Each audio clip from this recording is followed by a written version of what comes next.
Olá, turminha do quarto ano! Vamos lá com a Prof. Vanise para mais uma aula de História. Peguem o material e abram na página 251. Gente, lembrando que é o livro 2, ok? Vocês irão abrir na página 251. Esta página aqui é um objeto digital, né? Nós vamos iniciar com esse vídeo, ok? Para reforçar o nosso conteúdo sobre africanos no Brasil. Podem deixar na página 251 e vamos lá, né? Ver novamente, né? Um pouco sobre o conteúdo, né, dos africanos no Brasil. Então, possuíam uma cultura de trabalho intensivo e regular, muito menos ainda compulsório, forçado, mas não eram preguiçosos como por muito tempo se falou. Professora, o que é trabalho intensivo e regular? É trabalhar todos os dias produzindo sempre e estocando o que se produz, geralmente para comercializar. E os índios não faziam isso, professora? Não, eles apenas produziam o necessário para a sua sobrevivência. As noções de lucro e acúmulo de produtos eram desconhecidas pelos índios. Então, gente, vocês viram, né, que a noção de lucro era desconhecida, que os índios trabalhavam para a sua sobrevivência, não é isso? E vamos lá, né, para o modo de vida dos africanos. Os povos que habitavam a África estavam organizados em inúmeros grupos com características físicas, idiomas e crenças religiosas distintas. Entre os grupos que foram trazidos para o Brasil, gente, estavam homens, mulheres e crianças de Angola, Benguela, Costa do Ouro, Costa da Mina e Congo. Quando os africanos de uma mesma família, gente, ou localidade chegavam aqui, eles eram separados. Por quê, gente? Porque havia o temor de que eles, né, se unissem e se revoltassem. Então, por isso que eles eram separados. Afinal, os senhores de escravos não viam os africanos como seres humanos, mas como instrumentos de trabalho. Eles eram vistos como instrumentos de trabalho. A obra de Rugendas mostra, alguns escravizados com a identificação da nação a qual pertencia, né? Aqui, né, nós temos aqui, observe as pinturas faciais, cada cidade e reino africano tinha sua, né? Aí tem Rugendas, gente, Rugendas, ele foi um pintor, tá certo? Ele foi um pintor alemão que viajou para todo o Brasil durante o período de 1822 a 1825, pintando os povos e costumes da época, tá bem? Então, continuando. Ao chegarem ao Brasil colônia, os africanos eram batizados e assim ganhavam nomes católicos, como João e José. No Brasil, eles ainda eram identificados pelo local de origem: Angola, Cabinda, Costa da Mina ou Moçambique. Depois de comprados, eram mercados. Tá vendo? Depois de comprados em mercados, gente. Depois de comprados em mercados ou em leilões, os escravizados eram destinados ao local de trabalho. Quando os primeiros africanos chegaram à colônia, eram os engenhos de açúcar que recebiam a maior parte, né, desses escravizados.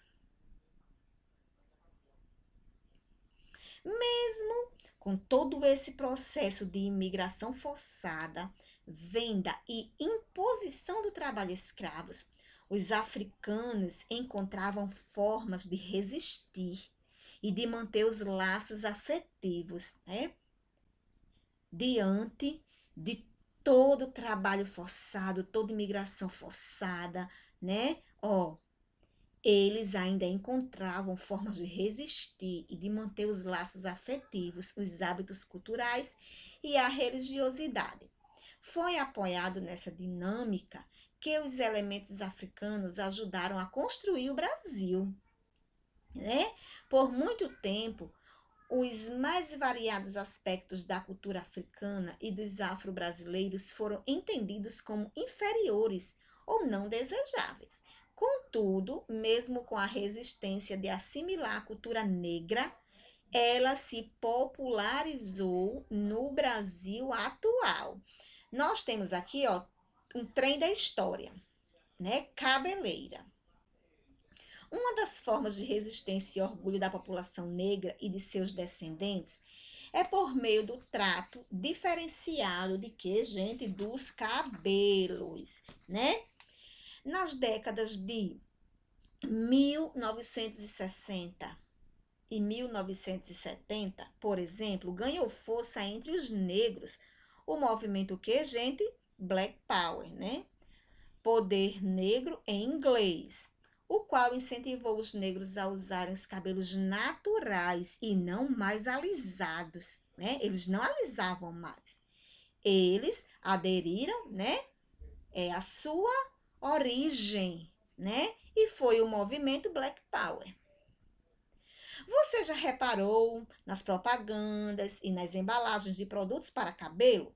Quando o produto é destinado ao cabelo cacheado ou crespo, diz, que ele é feito para domar os cabelos rebeldes e com volume.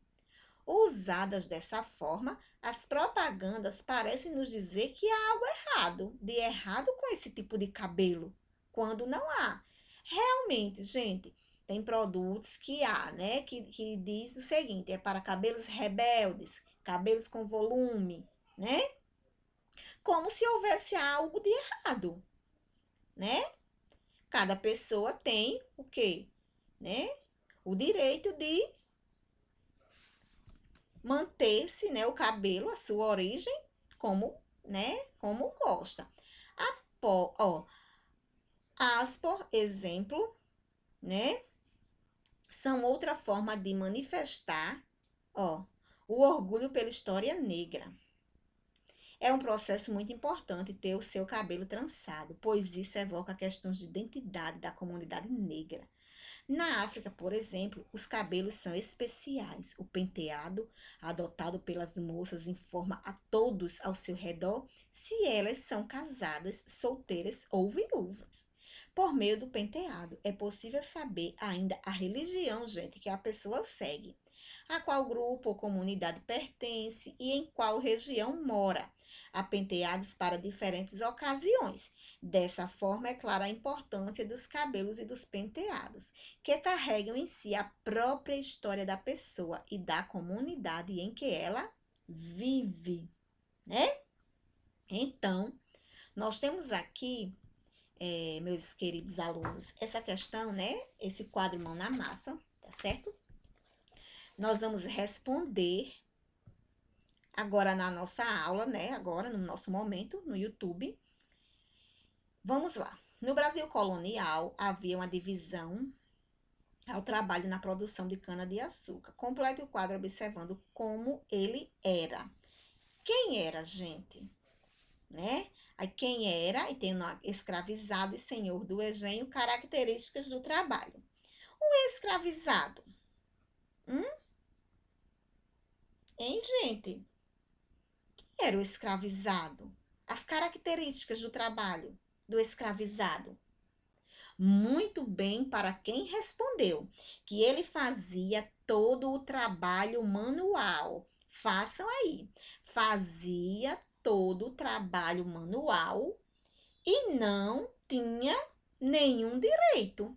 O escravizado fazia todo o trabalho manual e não tinha nenhum direito. E o senhor do engenho? Hein? Ele era o dono. Era o dono do engenho. A resposta era o dono do engenho. Show! Número 2.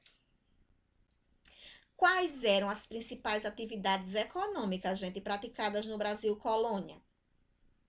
Plantio da cana-de-açúcar e criação de gado. 3. Marque, né, V para as afirmações verdadeiras e F para as falsas. Letra A. Na África, a escravidão mais comum era chamada de doméstica. Show! Para quem respondeu V, não é isso? B. A escravidão doméstica também ocorria como punição pela ocorrência de crime, gente? Ok. Para quem respondeu verdadeiro, muito bem. C. Os portugueses tinham um acordo com o rei do Congo e trocavam objetos comuns por africanos que seriam escravizados. Show também para quem respondeu V. Muito bem, gente. Vamos lá. Quando os primeiros africanos foram trazidos para o Brasil colonial, qual era o seu principal destino? Hein, gente? Vamos lá, ó. Os escravizados eram destinados, em sua maioria, ao trabalho nos engenhos de açúcar, ok? Então, gente, respondemos a página 253. Na página 254, né? Nós temos aqui, ó, o nosso quadro. Agora, você já sabe que vocês irão pintar de acordo com a legenda, ok? O que vocês aprenderam, o que vocês estão em dúvida, o que vocês não sabem.